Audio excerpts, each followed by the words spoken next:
The Magic Fan, written and illustrated by Keith Baker. In a village by the sea, there lived a boy named Yoshi who loved to build. He built wagons and fences, houses and stairs, tables and walls, everything the people needed, and they were happy listening to the steady sound of Yoshi's tools. Then one day, Yoshi stopped working. "What will you build for us next?" the people asked. Yoshi could not answer. That night, Yoshi sat by the sea and thought. For hours, he listened to the waves and watched the moon. "There is nothing more I can build for the people. I want to build things I have never built before, things that reach beyond the village, but how can I do that?" Then Yoshi saw something floating toward him. "What is this?" he asked as he pulled it from the water. "A fan? In the sea?" Yoshi opened the fan, and this is what he saw. On the fan, a boat with a golden sail chased the moon. "That's it. This fan must be magic. It has shown me the answer. I will build a boat that sails across the sea as fast as the moon sails across the sky." Yoshi snapped the fan shut and tucked it securely under his belt. Through the night and following day, Yoshi built the wooden hull of the boat he had seen upon the fan. From the strongest cloth, he cut and stitched a golden sail. That evening, the people watched Yoshi push his empty boat out to sea. "Your boat is gone," they cried. "Why did you push it away?"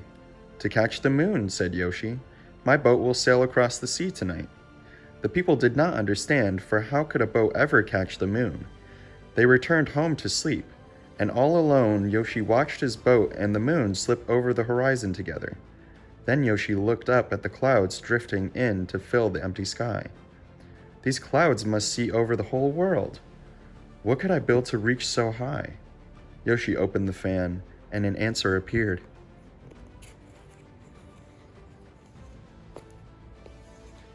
"Yes, a kite this big will fly with the clouds and never come down."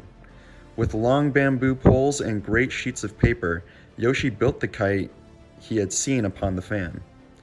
To finish it, he painted wide open eyes across its enormous face. At once, the kite caught the wind while Yoshi held on with a line of thick rope. The people watched as it rose to the clouds, and there it seemed to be at home. When the strong wind began to blow the clouds away, Yoshi let the rope slip from his hands.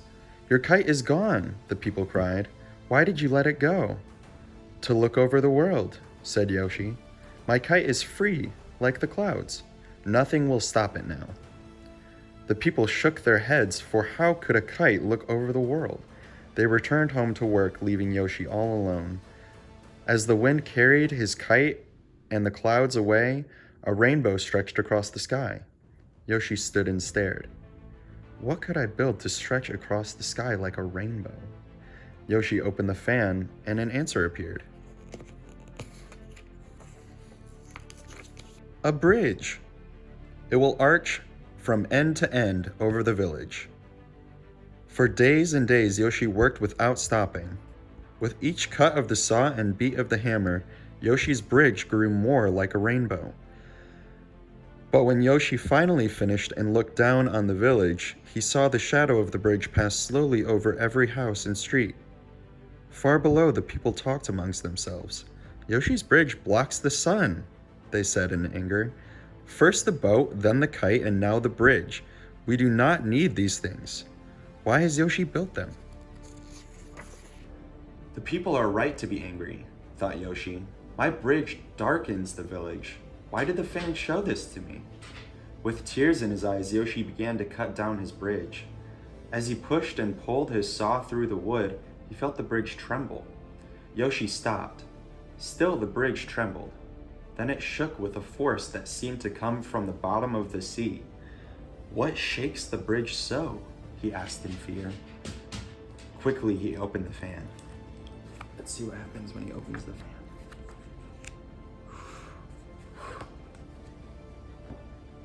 Namazu, the earthquake fish. It was awake and angry. Far out and deep in the sea, Namazu twisted and thrashed wildly. A thundering, monstrous wave, a tsunami, rose out of the water and rushed toward the village. Yoshi's heart was pounding. He dropped the fan and ran down the bridge. "Tsunami! Tsunami!" shouted Yoshi, racing up and down the streets of the village.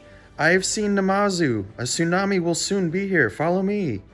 Yoshi led the frightened people to the top of his bridge.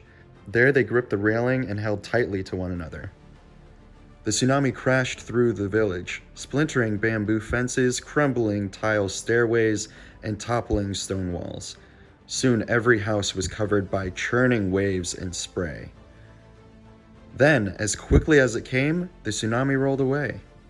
The people could only watch as all of their belongings tumbled far out to sea.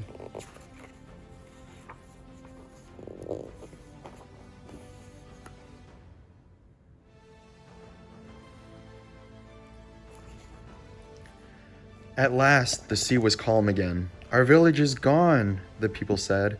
"What will we do now?" No one had an answer. Yoshi searched for the fan, but it too was gone, carried away with the tsunami.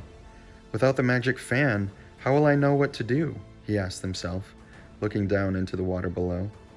There he saw only his reflection. Suddenly, Yoshi knew the answer, as if the magic fan were open in front of him.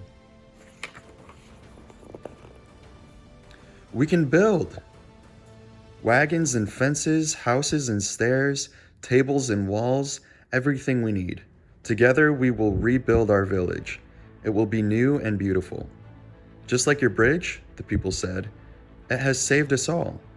The shadow will come and go, but we need the bridge to stand and protect us and our new village too." And when the village is finished, thought Yoshi, there will be more new things to build.